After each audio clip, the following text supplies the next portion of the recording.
el sujeto, el sujeto, entonces no fue un solo sujeto, sino fueron dos sujetos por el cual habían sometido sexualmente a la víctima, ¿no? Prohibiéndola de su libertad de decidir sexualmente, ¿no? Su libertad y voluntad de elegir sexualmente. En lo segundo, en la segunda agravante, si el agente abusa de su profesión, ciencia u oficio, o se aprovecha de cualquier posición, cargo o responsabilidad legal que le refiere el deber de una vigilancia, custodio particular, autoridad sobre la víctima, o la impulsa a depositar su confianza en él, ¿no? El agente abusa de su profesión. Mm. Nosotros también, el despacho tuvo un caso de un médico de cabeza y cuello, ya en la especialidad de cabeza y cuello, por el cual a la paciente le realizaba tratamientos de las especialidades de hematología y de ginecología y de pediatría, ¿no? ¿Y cómo ocurrió estos hechos? Pues resulta que la mamá del médico, del galeno, de la especialidad de cabeza y cuello, pues anteriormente había sido, su mamá de la víctima había sido paciente y luego de la- se, se hicieron pareja y aprovechándose del grado de confianza que tenía la mamá como pareja y de la menor víctima como imagen paterna, abusó de la confianza y de su profesión, porque la menor no tenía por qué haber sido, ¿no?, violentada sexualmente. ¿Y de qué forma? ¿No? Si bien es cierto, no fue la parte, ¿no?, de su miembro viril en la introducción de la vagina para una imputación objetiva, sino fueron sus dedos quien utilizó para tener el acceso vaginal de la menor, con el pretexto de que la menor, con la excusa que la menor sangraba mucho y que tenía que revisarle sus partes íntimas, su vagina. Esto lo hacía siempre, ¿no? Los días viernes, ¿no? Cuando la mamá en ese momento no podía acompañar a la menor. Y como se trataba de su pareja, entonces en el grado de confianza, ¿no? Y la menor en el grado de imagen paterna, el cariño que le tenía, se aprovechaba, ¿no?, para introducirle los dedos en su parte vaginal.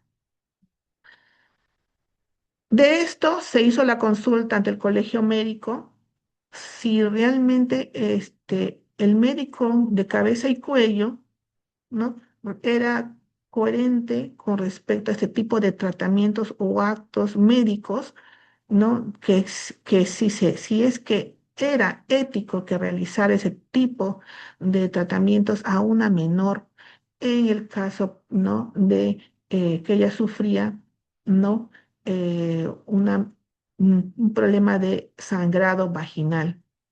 Por lo cual el Colegio Médico de Lima indicó de que solo en casos, ¿no?, de alto riesgo podría darse siempre y cuando el médico especialista o cualquier profesional de la salud pudiera no salvaguardar la vida del paciente. Pero en este caso no se aplicaba porque no era no era la exposición, no era la vida en peligro de la paciente, sino era un tratamiento o claro, un tratamiento de rutina, ¿no? O una revisión médica de rutina, por lo cual no tenía nada que ver la especialidad. En todo caso, como deber, como profesional de la salud, él debió haber, ¿no?, indicado a la madre, ¿no?, de la menor de que estos casos lo tiene que ver un médico pediatra, o un ginecólogo o un hematólogo. Sin embargo, este no tenía la intención de que la menor pasara, sino más bien se aprovechó de su profesión, de su ciencia, ¿no? ¿Para qué? Para perpetrar este delito, ¿no? De violencia sexual, porque él sí tuvo acceso carnal. Si bien es cierto, no con la parte de sus miembros viril, pero sí con los dedos tuvo acceso vaginal, ¿no? Que como dice acá, eh, abusó de su profesión, abusó de su ciencia, aprovechó de la confianza que tenía la menor y la mamá, ¿no? También hemos tenido otro caso sobre, en el caso, por ejemplo, de deber de vigilancia, vigilancia o custodia o particular autoridad sobre la víctima, ¿no? O la impulsa a depositar su confianza, ¿no? Eh, otro de los casos para este agravante, en el mercado de Manco Cápac en la época de la pandemia, ¿no? Hubo muchas restricciones, pero los comerciantes que viven del día a día, pues tenían que hacer ajustes para poder sobrevivir en la época de la pandemia. Y este es el caso de justo de una señora que llevaba a su hija a vender sus ropas, ¿no? Y en el mercado, como todo mercado, tiene un vigilante. Este vigilante se aprovechó de la confianza también de la víctima, de la menor, porque todos conocían al vigilante como buena persona, ¿no? Quien cuidaba las cosas en la época de la pandemia, y abusó sexualmente de la menor en el baño del mercado. Mm, De esa violación, producto de esa violación, ¿no? Nació un menor, un bebé. Cuando la señora llega a nosotros a contar, a que se le dé la atención por esto, por este delito, ¿no? La señora estaba tan perturbada porque su hija tenía 14 años, pero, pero ¿qué es lo que dijo el agresor? ¿No? El presunto agresor indicó de que la menor le había dicho que que era mayor de edad, 18 años. Sin embargo, ¿no? Eh, la menor no lucía de 18 años, lucía realmente su edad, hasta un poquito menos. Cuando la mamá me comentó que su niña era la que estaba afuera, pues nos parecía pues increíble, porque no lucía pues como había indicado 18 años. El niño nació y bueno, pues se le practicó la prueba del ADN y bueno, dio como resultado que efectivamente el niño había nacido producto de esa violación sexual. Entonces, se declaró fundado, se sentenciado, ¿no? El agresor por ese delito de violación sexual. Eso es la agravante, ¿no? Para el agravante número 3 dice el que se aprovecha su calidad de ascendiente o descendiente por consanguinidad, por adopción o afinidad, o de cónyuges, cónyuge, convivientes, conviviente, o con la víctima que esté sosteniendo o haya sostenido una relación análoga, o tiene hijos en común con la víctima, o habita en el mismo hogar de la víctima siempre que no medien relaciones contractuales o laborales, ¿no? O es pariente colateral hasta el cuarto grado por consanguinidad o adopción o segundo grado de afinidad. Para este caso, es uno de los casos más tristes cuando se trata de un ascendiente, ¿no? Eh, para nosotros, como Ministerio de la Mujer, generalmente nos llegan muchos de estos casos cuando la víctima, cuando el agresor es el progenitor de la víctima, cuando el agresor, ¿no? Aprovechándose de su hija para violentarla sexualmente.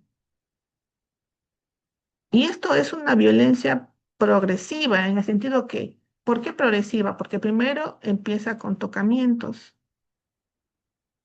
normaliza, tratando de que la menor normalice los tocamientos y actos de connotación sexual para luego, posterior, violentar sexualmente a la menor, ¿no? Estos son estos casos muy tristes, ¿no? Como todos, pero pues hace fibras porque el que menos piensa que sea el padre biológico el agresor, cuando el padre biológico es el que tiene el deber de cuidado, de protección, ¿no? De proteger a a su menor hija, hijo, ¿no? Sin embargo, lejos del cumplimiento de su deber como padres, como padre, lo que hace es que violentar a la menor, ¿no? Esto es en el caso de calidad de ascendientes, ¿no? Y también, y bueno, también tenemos también los casos en los que el cónyuge también ha violentado sexualmente, ¿no? A su esposa, ¿no? No obstante de haber estado separados, ¿no? Por 2, 3 meses, el agresor retorna a la casa nuevamente, pero no por el hecho de que ser cónyuge o ser esposa, no esté firmado, ¿no? Un acta de matrimonio, no significa de que el cónyuge, el sujeto activo, violente sexualmente, ¿no? En contra de su voluntad a la víctima, ¿no? Por eso dice violencia sexual, ¿no? Es cuando la víctima no tiene la libertad o la voluntad de realizar el acto sexual con la persona. Y en este caso, el hecho de ser esposo, el cónyuge o el excónyuge no le da, ¿no? La determinación de que pueda tener disponibilidad de la persona, ¿no? Eso es con respecto a las agravantes 1, 2 y 3. También tenemos el agravante número 4, si es cometido por un pastor, sacerdote o líder de una organización religiosa o espiritual, ¿no? Que tenga el particular ascendencia sobre la víctima. Bueno, no es, no, ya no es algo pues admirable o como antes, ¿no? Porque ya prácticamente la sociedad ante estos delitos, hasta este delito en este tipo de agravante, que el pastor realice actos de violencia sexual en contra, ya sea ¿no? de una persona, de una seguidora de la iglesia, ¿no? Sea joven, sea hombre o mujer, ¿no? Niñas o niños, ¿no? Para ser violentada sexualmente. Y de igual forma con un sacerdote. Se ha visto tantos casos, ¿no? De sacerdotes que han cometido este execrable delito de la violencia sexual, ¿no? Asimismo, también tenemos si el agente tiene un cargo directivo, ¿no? Es docente, auxiliar, personal administrativo en el centro educativo donde estudia la víctima. Bueno, ya no son casos aislados con respecto a las denuncias en las que realizan, ¿no? Las alumnas del colegio, alumnas o alumnos en contra de un profesor, ¿no? Que mediante coacción por una nota, ¿no? Ha llevado a a las víctimas a someterlas sexualmente justo por por las notas del colegio, ¿no? O por las notas en la universidad. Se han visto ya muchos casos al respecto en las que el agresor, ¿no? Somete a la víctima con esa excusa de las calificaciones, ¿no? Que conllevan a que la víctima, pues, eh, sea sometida sexualmente, ¿no? En la 6, si tiene una relación proveniente de un contrato o locación de servicio o una relación con la víctima, ¿no? O si ésta presta servicios como trabajador del hogar. Eh, en la agravante tiene su particularidad con respecto a un contrato de locación de servicios. ¿Por qué? Su particularidad es que el jefe, en este caso el empleador, ¿no? Subordina, condiciona a la víctima. ¿Para qué? Para someterla sexualmente. Y en este caso hemos tenido de la Municipalidad de La Victoria, en la que una trabajadora contratada por locación de servicio para ser renovada tenía que ser sometida, ¿no? a los requerimientos de su empleador. Hecho que fue denunciado, ¿no? Y también ha sido sancionado con respectos. Siguiente, doctor.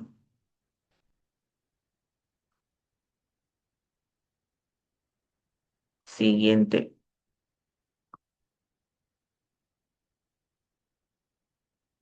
Otra de los agravantes, para ir continuando, eh, el agravante número 7, si fuera cometido por el personal perteneciente a las Fuerzas Armadas, Policía Nacional, Serenazgo, Policía Municipal o Vigilancia Privada o en cualquier funcionario o servidor público, valiéndose de sus ejercicios, de sus funciones ¿no? o como consecuencia de ellas, ¿no?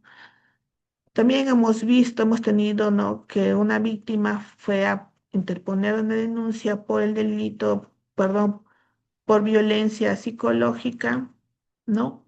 Y violencia física en una dependencia policial, en una zona de la provincia de Ramón Castilla, distrito de San Pablo, la región Loreto, en las que en la dependencia policial se tiene a los alférez y se tiene a los suboficiales, ¿no? Al oficial, ¿no? El encargado, la más autoridad, al alférez y los demás que acompañan, ¿no?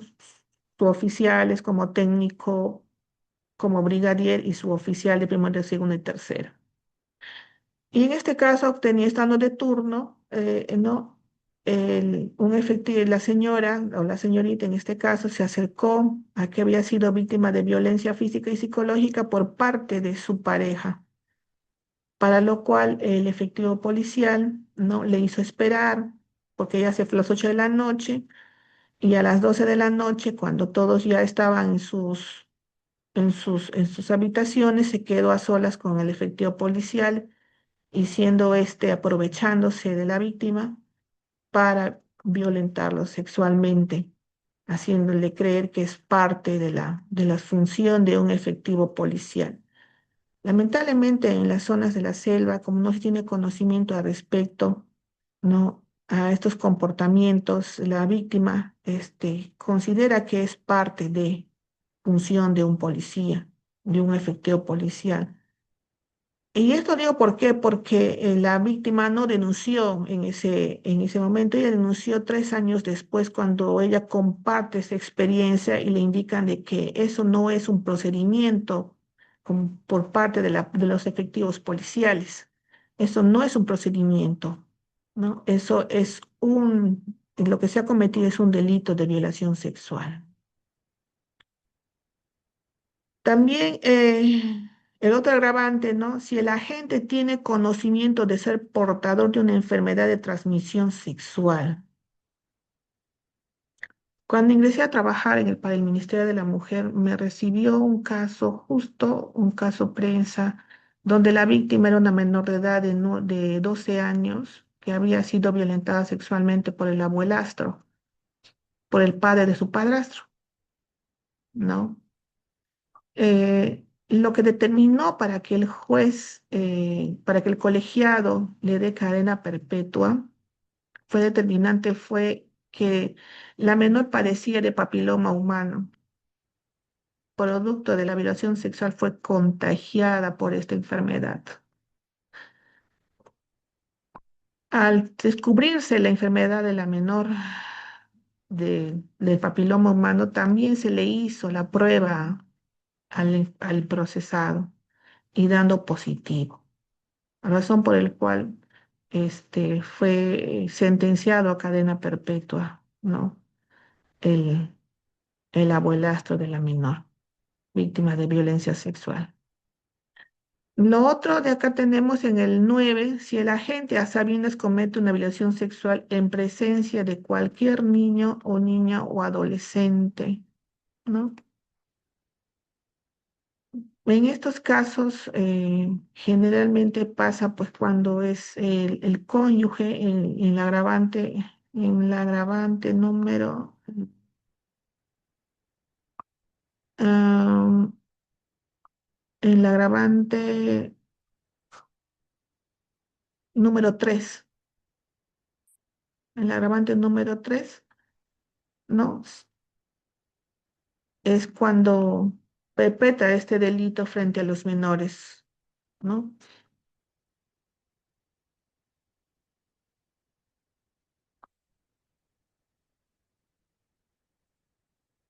Mm. Eh, También tenemos el agravante número 10, ¿no? Si la víctima se encuentra en estado de gestación, ¿no? Eh, Otro delito, ¿no? Muy, también execrable, despreciable, ¿no? Sentenciado por ¿no? Tipificado como delito en nuestro Código Penal, ¿no? Y en el agravante número 11, si la víctima tiene entre 14 y menos de 18 años de edad, ¿no? Si es adulto o mayor o sufre de una discapacidad física o sensorial y el agente se aprovecha de esta condición. En estos casos, claro, es un agravante cuando se trata, por ejemplo, ¿no? De una víctima que sufra, por ejemplo, el día de hoy se está celebrando el día del síndrome de Down, que sea la víctima una persona que sufra de esta condición, ¿no? Síndrome de Down, ¿no? O una persona que tenga un retardo mental severo, ¿no? En la que la víctima no puede discernir y no puede, hacer pueda defenderse ante este tipo de ataque sexual, ¿no? Y tenemos también en el agravante número 12, ¿no? Si la víctima es mujer y es agraviada por su condición de tal, en cualquiera de los previstos del artículo 108, ¿no? El artículo 108. Por lo cual, ¿no? En el artículo número 108, 108B, ¿no? El que es el artículo 108B de feminicidio, en la que habla que será reprimido con pena privativa de libertad un menor de 20 años, ¿no?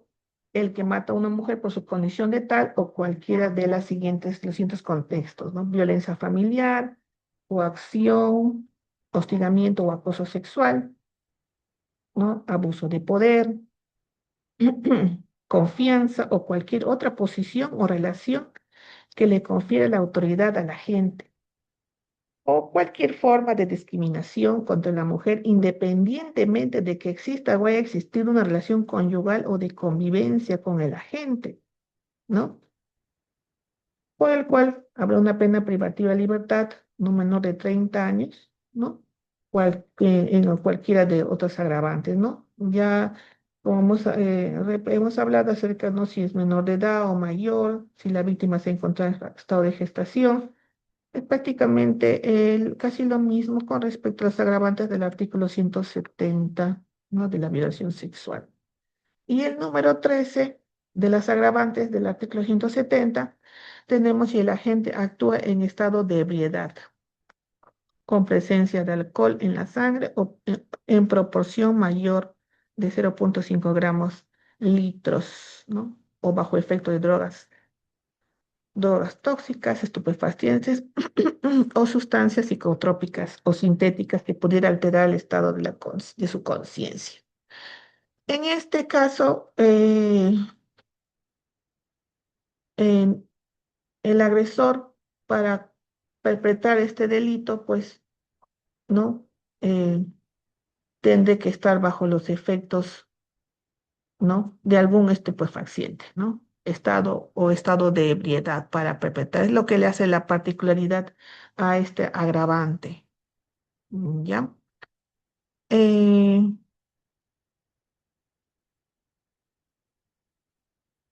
con respecto, siguiente, por favor. Ahora vamos a también les voy a compartir también acerca sobre otros tipos penales de violación sexual con respecto al artículo 171. Violación de persona en estado de inconsciencia o imposibilidad de resistir, ¿no? Acá el sujeto activo ha tenido que haber puesto en estado de inconsciencia o en la imposibilidad de resistir. ¿Qué es ese estado de inconsciencia? Puede ser una persona bajo los efectos de algún estupefaciente o en estado de ebriedad, ¿no? Muchos de estos casitos son las personas que no comparten una bebida, ¿no? En la confianza de la persona que los acompaña, puede ser un amigo, puede ser un pariente, pero ¿cuál es la intención? De tener el acceso carnal, ¿no? Ponerla en riesgo y violentarla, violentarla sexualmente, anulando su voluntad y la libertad de escoger si la persona, ¿no? El sujeto pasivo tiene la intención de tener relaciones sexuales con la persona, ¿no? Estos casos está incluido dentro de ellos las bebidas alcohólicas, las bebidas de forloco, los tragos cortos, en los que hemos tenido casitos en los que la víctima estado en estado de ebriedad, inconsciencia, no tenía conocimiento de que había sido violentada sexualmente, sino que el sujeto activo había grabado el acto sexual, por lo cual lo publicó en las redes sociales. Y al tomar después de los efectos de las bebidas alcohólicas o los estupefacientes que le pudo haber suministrado el sujeto activo, este se da cuenta porque sus compañeras o amigas han visto el estado de la persona en la que se le ve a la víctima en estado de inconsciencia siendo violentada sexualmente, ¿no? Y también se le ve con la imposibilidad de resistirse ante el ataque sexual, por lo cual el colegiado, ¿no? Ante las evidencias de la fil- del registro fílmico por el cual el sujeto activo realizó a la víctima teniendo acceso carnal, tanto como vía vaginal y anal, ¿no? Y viendo el colegiado que la víctima estaba en un total estado de inconsciencia. Porque en el momento que la víctima declara qué pasó, qué ocurrió, ella siempre dice, no me acuerdo porque yo estuve en estado de inconsciencia. ¿Cómo yo puedo recordarlo, no? Entonces, el material fílmico fue una evidencia muy importante en la que se ve efectivamente que ella fue víctima de violencia sexual en estado de inconsciencia. También tenemos el artículo 172, violación de persona en incapacidad de dar su libre consentimiento. Bueno, esto también forma parte de uno de los agravantes que habíamos leído, ¿no? Acá dice, conociendo, ¿no? Que está impedida de dar su libre consentimiento, ¿no? Por sufrir de anomalía psíquica grave, no, anomalía, perdón, es por sufrir de anomalía psíquica, grave alteración de la conciencia, retardo mental o que se encuentra en incapacidad de resistir. Eh, Este casito, bueno, nosotros tuvimos un casito sobre una pequeña que tenía un retardo mental, eh, por lo cual fue víctima de violencia sexual por un profesor, ¿no? Que estando en una actividad del colegio, ¿no? Este le lleva a la parte del baño, ¿no? Indicando, pues, ¿no? Que es parte de una enseñanza para cuando ella sea mujer, ¿no? Y también hemos tenido el caso de una señora también que tenía también una anomalía psíquica, que por el cual también fue violentada sexualmente, pero en su oportunidad ella no sabía lo que le había pasado hasta que ella le comenta a sus familiares de lo que había pasado, lo que había sufrido. Sin embargo, la familia impulsa la denuncia en contra del sujeto activo quien realizó la violencia sexual, ¿no? Siguiente, doctor. Siguiente. Bueno, también tenemos el artículo 173, violación sexual en menores, ¿no?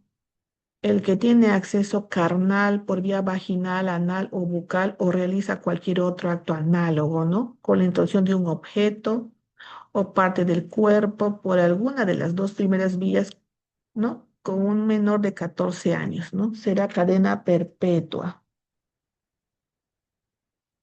En este, en estos delitos realmente de menores de edad son delitos que tienen mayor atención en para el Ministerio de la Mujer, ¿no? Porque son menores que son víctimas de violencia sexual por el padrastro, por por el padre biológico, ¿no? Por el tío, por el abuelito, por el primo.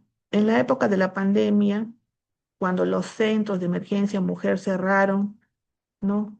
Eh, Se implementó un grupo llamado, así como existe el servicio de atención urgente, también había el servicio de atención inmediato, por lo cual se reportaban mediante línea 100, comunicaban, línea 100, ¿no? Es parte de los centros de emergencia mujer que comunican, ¿no? La recepción de una llamada, que puede ser una llamada anónima, que precisa datos del agresor y de la víctima y el contexto. O como también puede ser cualquier familiar, ¿no? Que reporta un hecho de violencia. Y muchos de estos casos que más se ha atendido son los casos de violencia sexual en la época de la pandemia con menores de edad. Y en este caso hemos tenido el padre biológico, el tío, el abuelastro, el padrastro. Y en el caso de padrastros en los que los niños han sido víctimas de violencia, la madre biológica de las víctimas de los menores de edad no han denunciado, excusándose de que son la única fuente de ingreso y que si yo lo denuncio, ¿en qué, con qué me voy a mantener? ¿Con qué voy a pagar la habitación? O sea, era más importante para la madre biológica de la víctima su posición económica que el sufrimiento y el ataque sexual que vivía su menor hija. Nosotros de qué forma hemos trabajado. Nosotros hemos denunciado, no solamente de oficio se ha denunciado al agresor, al padrastro, sino también a la mamá por el delito de omisión por comisión, una omisión impropia, que teniendo conocimiento de los hechos de la presunta comisión del delito por violencia sexual de menor de edad, no impulsó la denuncia, no obstante de que la menor agraviada le había informado en varias oportunidades de que el padrastro siempre va en la noche, a las 12 de la noche, a bajarle el pantalón, le toca, le hace tocamientos y también tiene acceso carnal, violencia sexual, ¿no? Y no obstante a ello, la progenitora de la menor agraviada ha indicado de que si yo denuncio, ¿quién me mantiene después? Entonces, nosotros hemos denunciado de oficio, como repito nuevamente, a la mamá, al padrastro y hemos puesto a disposición a la UPE, a la Unidad de Protección Especial de Menores, para que ellos, ¿no? Eh, vean de que cuál es la red de protección idónea, ¿no? Redes familiares idóneas podría ser albergada la menor. Cuando se encuentra en este caso menores que no tienen redes idóneas familiares, la menor sí se queda en uno de los albergues de la unidad de protección especial. Y de igual forma, hemos tenido una niña también, ¿no? También de 12 años, que fue violentada sexualmente por su padre biológico, que le estaba desde pequeña, le había separado a su mamá. Sin embargo, a la edad de 9 años empezó haciendo tocamientos para luego posterior, ¿no? A los 11 12 años violentarla sexualmente, ¿no? Una noche que llegó en estado, ¿no? De embriaguez, ¿no? En estado de ebriedad. En este caso también ante el conocimiento de ello, hemos tomado, al momento de tomar conocimiento, hemos anunciado de oficio, ¿no? Por el cual también la Fiscalía ha postulado por cadena perpetua y la menor ha pasado a la unidad de protección especial, ¿no?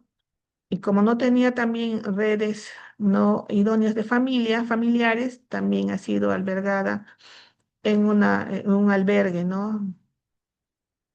También de la misma unidad de protección especial de menores. Eh, es tan, este delito de violación sexual en menores es tan penoso, no tiene una descripción eh, para poder expresar emociones, comprender cómo se sienten las víctimas con respecto a ese tipo de ataque sexual que viven, ¿no? Y sobre todo cuando se tratan de sus padres biológicos, en los que es quien tiene, ¿no? Tienen ellas la confianza, ¿no? Con respecto ¿no? A sus padres, ¿no? Como padres es el deber de protección, el deber de atención a los hijos, pero nunca jamás imaginarse, ¿no? Eh, Al respecto, ¿no? Cómo es que las víctimas de violencia sexual quedan marcadas de por vida, ¿no? Ah, tenemos tantos casos con respecto, más el Ministerio de la Mujer tiene más casos en lo que es el tema de violencia sexual en menores de edad, ¿no? Por lo cual se trabaja mucho al respecto de que ellas tengan acceso a la justicia cuando los profesionales se constituyen actor civil, ¿no? Para que las víctimas, ¿no? Eh, puedan alcanzar, ¿no? Al menos justicia con respecto a estos delitos. Bueno, si hay alguna pregunta al respecto por todo lo que se ha desarrollado, eh, he tratado de no ser muy literal con respecto al tipo penal, sino también hacerlo de una forma dinámica con respecto a la teoría, al tipo penal de sus artículos y también a los hechos, a las denuncias en las que sí, ¿no? Las denuncias que existen, ¿no? Que se impulsan tanto como en la comisaría, también en las fiscalías, ¿no? Y bueno, también los CENS, cuando tienen conocimiento, en el caso de menores de edad, denuncia de oficio. Gracias, doctora. Si Si no hay tienen, preguntas, si tienen algunas preguntas para, para poder responder alguna inquietud con respecto a las agravantes, tanto como los delitos de tocamiento, actos de connotación sexual, actos libidinosos, en los casos de violencia sexual, agravantes, estado de violencia sexual en estado de inconsciencia o violencia en menores de edad, ¿no? Mm, o los delitos de violencia con incapacidad de personas con incapacidad de dar su libre consentimiento. ¿Alguna pregunta al respecto, estimados colegas?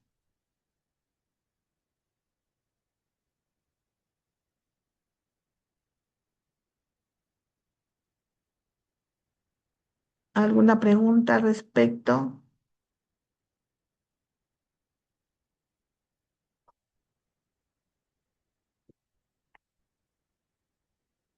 ¿Alguna pregunta?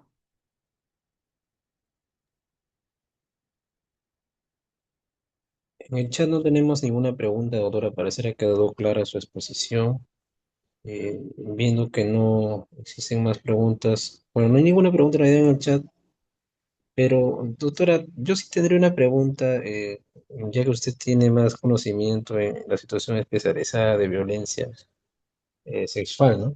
Eh, en el caso de las declaraciones únicas en cámara GESEL, eh, ¿cuándo es posible que se pueda dar una ampliación de la declaración en cámara GESEL? Porque resulta en casos particulares, por ejemplo, eh, que una menor dice, ¿no? En una primera declaración ante la autoridad policial menciona pues de que ha sido primero violentada sexualmente por un vecino, ¿no? Que era mototaxista, la llevaba a su colegio, ¿no? Pero luego en la cámara Gesell, y bueno, y en esa primera declaración indica que tenía un enamorado, ¿no? Indicaba de que no tenía ningún enamorado y que nunca había tenido relaciones sexuales. En la primera manifestación ante el policía de la comisaría. Pero ya cuando va a la cámara Gesell, ya cambia esa situación de decir de que era una menor que no tenía enamorado, que nunca había tenido relaciones sexuales, sino que ya en la cámara Gesell menciona y dice, sí he tenido enamorado, sí he tenido relaciones sexuales con mi enamorado de 18 años. Eso menciona luego en su declaración en cámara Gesell. Y el imputado por su lado dice de que en realidad él no la ha violentado sexualmente, sino que esta menor, desde el momento en que la conoció, le manifestaba que tenía pues 15 años. Pero este es un caso de violación sexual de menor de 13 años, el delito, ¿no? Entonces, el imputado alega de que desconocía del tema de la edad y inclusive menciona también de que la menor había accedido con él a viajar, incluso en- a la ciudad de Huancayo. Viajaron juntos, durmieron en la casa de su abuela y la abuela cuando concurre al juicio indica que cuando llegó a su casa, la menor, ella se presenta como su enamorada del imputado. Ella se presenta con la enamorada del imputado, incluso le da muestras de afecto como besos y abrazos delante de la abuela. Entonces, ante eso, eh, ¿cuándo es que se habilita? Porque se entiende que es una declaración única, ¿no? Entonces, para que la menor pueda hacer una ampliación o llamarla a declarar al juicio, ¿no? Esa sería mi pregunta, doctor. Bien, doctor. Este, nosotros hemos tenido un caso muy particular, ¿no? Con respecto a cuándo se da. En este caso, ¿no? Cuando no se tiene identificado, individualizado, ¿no? O cambia de versión la presunta víctima, pues la ampliación ya lo haría la fiscalía, ya no en cámara Gesell, porque la entrevista es la entrevista única en cámara Gesell, ¿no? Entonces, para poder determinar, ¿no? Para que la fiscalía pueda individualizar, ¿no? Y pueda formalizar su investigación, tiene que tener los elementos, ¿no? Los elementos procesales, ¿no? En este caso, pues, ¿quién es el imputado? Si no te tiene identificado, individualizado al imputado, ¿no? En este caso, al presunto autor de la comisión del delito contra la libertad sexual, entonces la fiscalía no podría no establecer una investigación preparatoria, ¿no? No podría formalizar su investigación preparatoria, en razón porque no tiene individualizado el presunto agresor, porque la menor primero dice que tuvo enamorado, luego dijo que no tuvo enamorado 18 años. El imputado manifestó de que no, que no fue así, ¿no? Entonces, ahí una serie de incongruencias, ¿no? Porque la declaración de la menor tiene que ser consistente, que tiene que ser coherente, persistente y consistente. No puede la menor, para una imputación concreta y una imputación objetiva, se tiene que tener claro quién es el, ¿no? El presunto agresor, ¿no? ¿Quién es el presunto autor de la comisión del delito contra la contra la indignidad sexual en ese momento, cuando ella era menor de edad, ¿no? Entonces, nosotros tuvimos un caso muy particular con respecto a una menor que fue víctima de violencia sexual por su progenitor y por su tío que viene a ser el hermano de su papá. Resulta que la menor no conocía a su papá hasta que su mamá le dijo quién era y esta la buscó por las redes sociales y su papá la invita a su casa. Su papá la lleva a vivir un tiempo con ella, con el consentimiento de la mamá, porque la niña estaba muy entusiasmada de poder conocer a su papá, interactuar con su papá, estar con su papá. La menor estaba muy feliz, que nunca imaginó que le esperaba una tragedia, una desgracia, ¿no? Al tener ese tipo de acercamiento con su padre biológico. Es así que la menor vive con el papá y la madrastra. Sin embargo, el papá a las 12 de la noche cruzaba la cama de su hija para hacerle tocamientos y luego violentarla sexualmente. Después de haberla violentado sexualmente, la mandó a su casa. La niña no le dijo nada a su mamá, estaba así como dice la mamá, ella cambió, ya no era niña alegre, pero tampoco le preguntó. Entonces, así la menor, el tío de la menor le dice que puede pasar un tiempo con ella en San Juan del Lurigancho. La menor fue a la casa del tío y el tío también la violenta sexualmente, ¿no? A la menor, de tal manera que la menor queda embarazada. Y al quedar embarazada, ¿no? La mamá se da cuenta y averigua quién es ¿no? El autor de ese estado de gestación que tenía su hija. Y bueno, la madre ya tenía conocimiento que fue el tío, y la menor ella habla que no fue el tío, también fue el papá. Entonces la menor, la mamá, en contubernio con todos, el padre, el tío, más la mamá, todos en contubernio, hacen que la menor aborte. Pero para entonces la menor ya estaba tan mal, tan debilitada, que la menor exigió a su mamá que denuncie, y la señora denuncia al papá y al tío. ¿Qué había pasado? Que la menor fue violentada, la primera violencia sexual que sufrió la menor, por decir, fue en Puente Piedra, y el segundo acto de violación sexual fue en San Juan de Lurigancho, ¿no? Entonces, cuando se toma el caso, ¿no? La menor pasa a medicina legal y encuentra pues que la menor había estado ya en estado de gestación, ¿no? Y da eso conocimiento mediante el reconocimiento del certificado médico legista, ¿no? Adicionalmente a ello, la fiscalía solicita a la Cámara Gesell. La menor va a Cámara Gesell, participamos en la Cámara Gesell y se le indica a la Fiscalía que con la finalidad de no revictimizar nuevamente a la víctima, pues que se le haga las preguntas con respecto al tío, porque el tío también lo violentó sexualmente.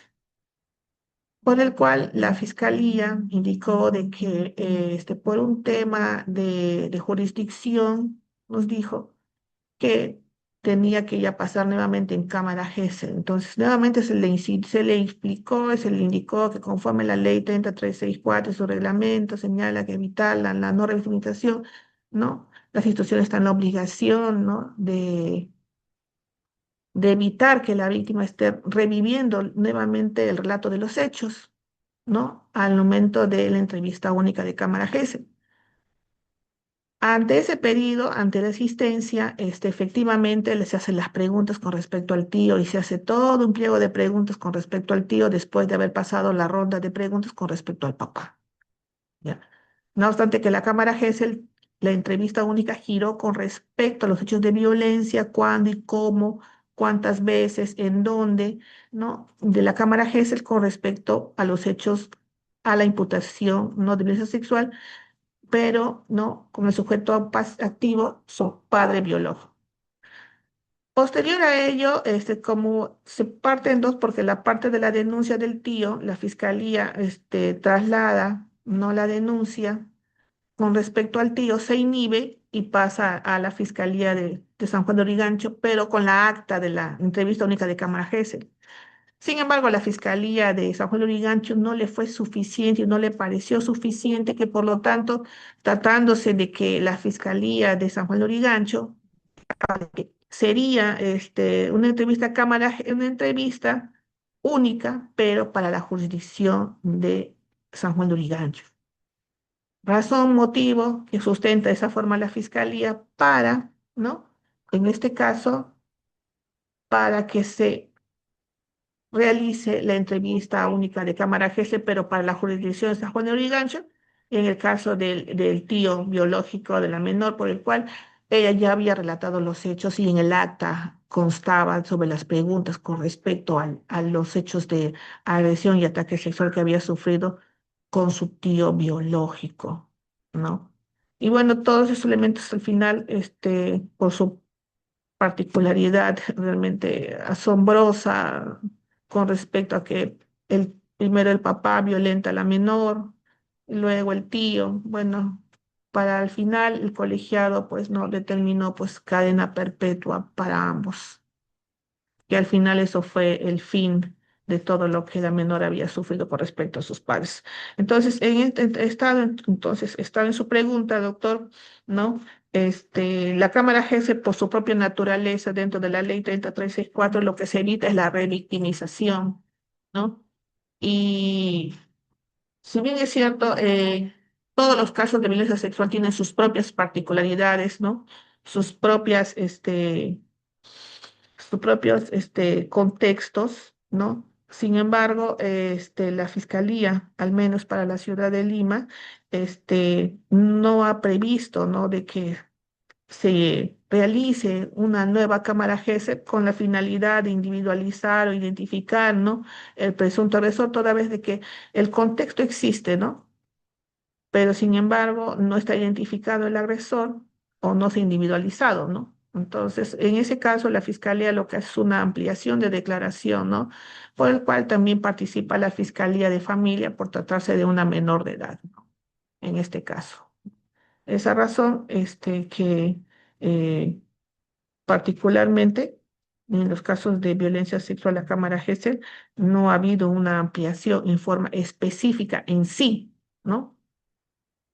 Por lo cual, dentro del marco de la ley 3364, ¿no? Y su reglamento, ¿no? Con la finalidad de evitar la revictimización, ¿no? En la que la Fiscalía en la ampliación hace solamente preguntas muy específicas y puntuales, ¿no?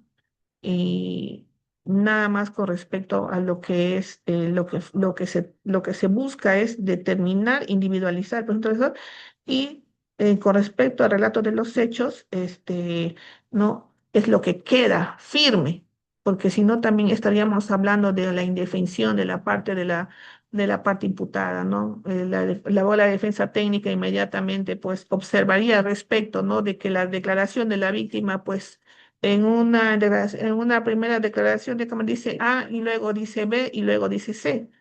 Entonces, para mantener incólume la declaración de la víctima, es lo que encuentra, ¿no? Es lo que el hallazgo es en primera línea cuando declara, ¿no? En cámara GESEL, ¿no? El relato de los hechos, que para eso está una psicóloga quien hace la entrevista con respecto, ¿no? En sus preguntas, ¿no? Para que la menor en una forma, ¿no?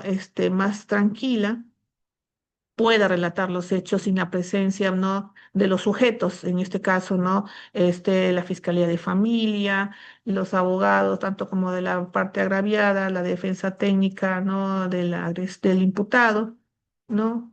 Y bueno, todo lo que es el entorno con respecto a lo que cuando se toma una declaración en la Fiscalía, ¿no? Especializada en violencia. Muchas gracias, doctora Esvedala Bonilla Valera. Agradecemos su participación y el tiempo que nos ha brindado en esta ponencia. No hay más preguntas. Vamos a dar por finalizada esta sesión. Esperamos contar con su presencia para una siguiente oportunidad de acuerdo a su disponibilidad. Muchas gracias. Buenas No, noches, como doctor.